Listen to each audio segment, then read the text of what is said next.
Good evening all of you. Press Trust of India PTI என்று சொல்லக்கூடிய நாட்டின் முன்னணி செய்தி நிறுவனம் இன்னைக்கு ஒரு முக்கியமான செய்தியை வெளியிட்டிருக்கு.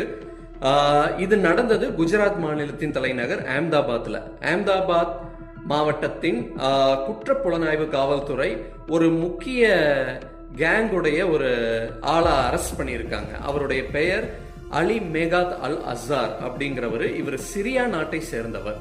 சிரியா நாட்டை சேர்ந்த ஷியா முஸ்லிம் என்று அந்த PTI நிறுவனமே குறிப்பா அவருடைய அடையாளத்தை சொல்லியிருக்காங்க. இந்த கேங் சிரியால இருந்து வர்றாங்க. 4 பேர் கொண்ட கேங்குன்னு சில பத்திரிகைகள்ல சொல்றாங்க.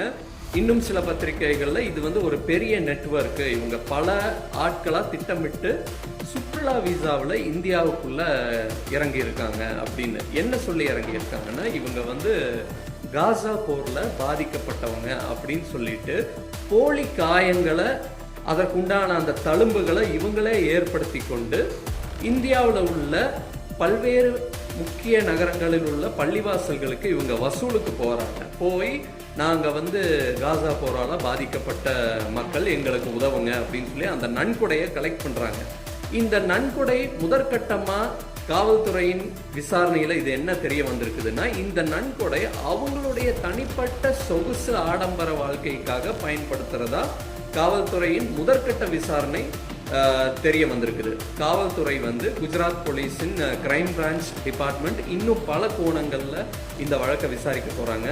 அதாவது இந்த பணத்தை அவர்கள் வேற ஏதாவது சதி செயல்கள் இல்ல வேற ஏதாவது திட்டங்களுக்கு இதை பயன்படுத்த போறாங்களா அப்படிங்கிற கோணத்திலையும் விசாரணை முடுக்கி விடப்பட்டுள்ளது. இப்போதைக்கு ஒருவர் தான் கைது செய்யப்பட்டிருக்கிறார். இவர் கூட வந்ததா சொல்லப்படுற மற்ற 3 அப்ஸ்காண்ட் ஆயிட்டாங்க, தலைமறைவாயிட்டாங்க. அவங்கள பிடிக்கிற தேடுதல் வேட்டை இருக்குது. இந்த 3 பேர் இல்லாம மீதி இன்னும் எத்தனை பேர் இந்தியாவுக்குள்ள பல்வேறு மாநிலங்கள்ல மாவட்டங்கள்ல ஒளிஞ்சிருக்காங்க அப்படிங்கிற தகவல் இப்போதைக்கு இல்லை. ஆனா அந்தந்த மாநில காவல்துறை குஜராத்ல நடந்த இந்த சம்பவத்துக்கு அப்புறமா தேடுதல் வேட்டையை முடுக்கி விடப்படும் என்றே நம்ம எதிர்பார்க்கலாம்.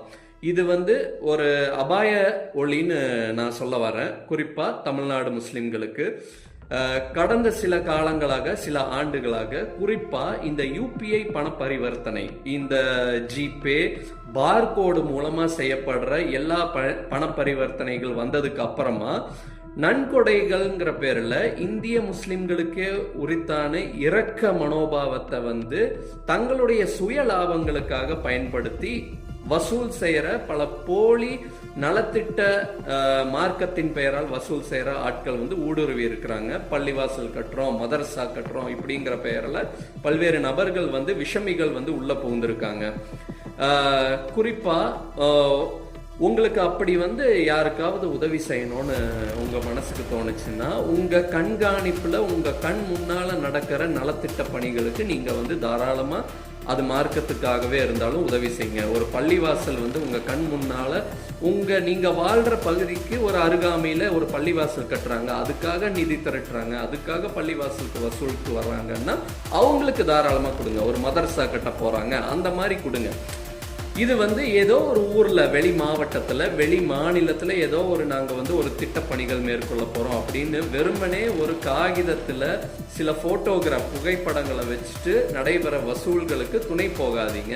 ஏன்னா இந்த பணம் எதற்காக பயன்படுத்துறாங்கன்னு நமக்கு தெரியாது இல்லையா?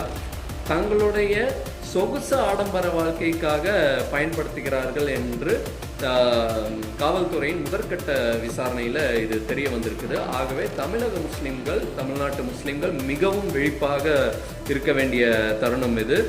எந்த உங்களுடைய பாடுபட்டு சம்பாதித்த எந்த காசையும் அனாவசியமா யாருக்கும் கொடுத்து அதன் மூலமா வேற சிக்கல்கள்லையும் நீங்க மாட்டிக்கிறாதீங்க. ஏன்னா இன்னைக்கு இருக்கிற சூழல்கள் அப்படி. புரிந்து நடந்து கொள்வோம். நன்றி.